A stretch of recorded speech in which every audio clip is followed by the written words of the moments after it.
Good afternoon, students. Today I will teach you narration. It is most important for you. Students, narration जो topic है बहुत ही important आपके लिए है। Board exam में अगर आप इंटरमीडिएट में हैं तो केवल आपको 2 नंबर का क्वेश्चन मिलेगा डायरेक्ट वे में, बट इनडायरेक्ट वे में आप जानेंगे नियर अबाउट आपको 14 मार्क्स मिलेगा। इनडायरेक्ट से आपको नियर अबाउट 14 मार्क्स मिलेगा। अगर आप कंपटीटर हैं, एसएससी सीजीएल देख रहे हैं, तो वहाँ आपको नियर अबाउट 25 मार्क्स आपको केवल नरेशन से ही मिलेंगे। तो let us start. What is narration? Narration है क्या? आप लोगों ने एक बात सुनी होगी, चुगली करना। चुगली करना तो ज़रूर आप लोगों ने सुना होगा। ये नरेशन ही है। अगर कोई चुगली करता है ना तो ये नरेशन ही है। नरेशन को हम एक दूसरे शब्दों में कह सकते हैं स्टेटमेंट और स्पीच कह सकते हैं। इसकी हिंदी होती है कथन। स्टेटमेंट है क्या? इसके पहले आपको जानना होगा स्पीकर को। स्पीकर कौन है? बोलने वाला। अब हमको सबसे पहले देखना है कि what is the definition of narration. Narration की परिभाषा क्या होती है? तो नरेशन की जो परिभाषा बन के आ रही है, the statement of the speaker. The statement of the speaker is called narration. जो आपका स्पीकर है उसका जो स्टेटमेंट है, उसे कुछ भी कहा, जो भी कहा, वो सब किसके अंतर्गत आता है? नरेशन के अंतर्गत आता है। It is two type, one is direct narration and second is indirect narration. अब डायरेक्ट क्या है?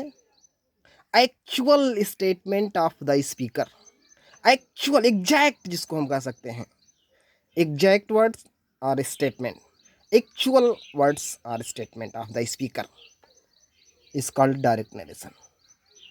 जो मतलब जो एज इट इज, जो कुछ आप कहते हैं वो सब डायरेक्ट नरेशन के अंतर्गत आता है। और इनडायरेक्ट वही बात आ गई थी ना, चुगली करने वाली। आपकी बातों को कोई दूसरा कह दिया, जिसको कहते हैं चुगली कर। अभी हमने बताया आपको कि आप चुगली कर रहे हैं भैया, तो चुगली करना ही आपका इनडायरेक्ट नरेशन होता है। The statement of the speaker is told by others. भाई आपकी शब्दों को अगर कोई दूसरा कह रहा है तो उसे हम क्या कहेंगे? इनडायरेक्ट नरेशन कहेंगे। बात समझ में आई होगी।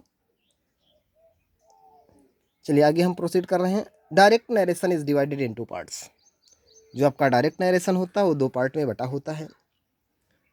One is reporting verb and second is reported speech. What is reporting verb and what is reported speech? Reporting verb को ही रिपोर्टिंग स्पीच भी कहा जाता है। जब आप एडवांस लेवल के नरेशन को देखेंगे तो आपको मिलेगा, 4 ऑप्शन में मिल भी सकता है, व्हाट इज रिपोर्टिंग स्पीच। तो इस तरीके से आपको जानना है कि रिपोर्टिंग वर्ब को ही रिपोर्टिंग स्पीच भी कहा जाता है और रिपोर्टेड स्पीच को ही रिपोर्टेड वर्ब भी कहा जाता है। आगे देखते हैं what is the definition of reporting verb. Reporting verb की परिभाषा क्या बन के आती है? द स्टेटमेंट और words which is written outside of the inverted comma is called reporting verb. मतलब वक्ता अपनी बातों को जिस मुख्य क्रिया से शुरू करता है, जिस फाइनाइट वर्ब से शुरू करता है, उसे हम रिपोर्टिंग वर्ब कहते हैं। या the words which we find outside of the inverted comma, जो शब्द इन्वर्टेड कामा के बाहर पाए जाते हैं उन्हें हम रिपोर्टिंग वर्ब कहते हैं। आगे भी हो सकता है, पीछे भी हो सकता है, बीच में भी हो सकता है, नो डाउट, कहीं भी, but always we find outside of the inverted comma. अब आगे आता है रिपोर्टेड स्पीच। ये रिपोर्टेड स्पीच है कि भाई the exact statement of the speaker is called reported speech. Actual statement of the speaker is called reported speech which is put within inverted commas, which is put within inverted comma, जो inverted comma के अंदर पाया जाता है। दूसरे भाषा में, दूसरे तरीके से भी हम कह सकते हैं स्पीकर के जो एग्जैक्ट स्टेटमेंट हैं वही आपका रिपोर्टेड स्पीच है। और ये हमेशा इन्वर्टेड कामा में ही पाया जाएगा। आपको हमने